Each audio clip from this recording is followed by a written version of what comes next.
मगरिबी हवाओं ने इस्लामाबाद और बालाई इलाकों में रंग दिखाना शुरू कर दिया है। बारिश और बर्फबारी का सिलसिला शुरू हो चुका है। शुमाल मशरकी पंजाब में आज और कल मजीद बारिशों की नवीद सुना दी गई है।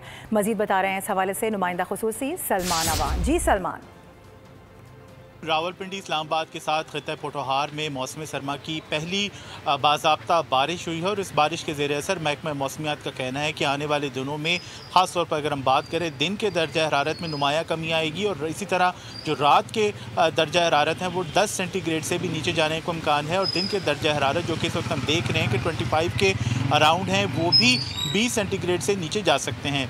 मगरबी हवाओं का ये सिलसिला जिसके पेश नज़र इस वक्त इस्लामाबाद रावलपिंडी समेत मुल्क के मुख्तलिफ बालाई इलाकों के अंदर बारिश हो रही है और बुलंद पहाड़ों पर बर्फबारी की भी इत्तलात हैं वो कल रात से दाखिल होना शुरू हुआ था और इसके असरात आज और कल बरकरार रहेंगे। आज की अगर हम बात करें तो ना सिर्फ रावलपिंडी इस्लामाबाद बल्कि खित्ता पोठोहार के मुख्तलिफ इलाकों में बारिश हुई है। इसके साथ साथ खैबर पख्तूनख्वा में दीर, चित्राल, स्वात, कोहिस्तान, शांगला, बुनेर, स्वाबी, चारसद्दा, पेशावर, इसके अलावा आज़ाद कश्मीर के मुख्तलिफ इलाकों और गिलगित बल्तिस्तान के मुख्तलिफ इलाकों में शिगर, हुंजा, गांधी। बहुत शुक्रिया सलमान। सब्सक्राइब करें और बेल दबाएं ताकि कोई खबर रह न जाए।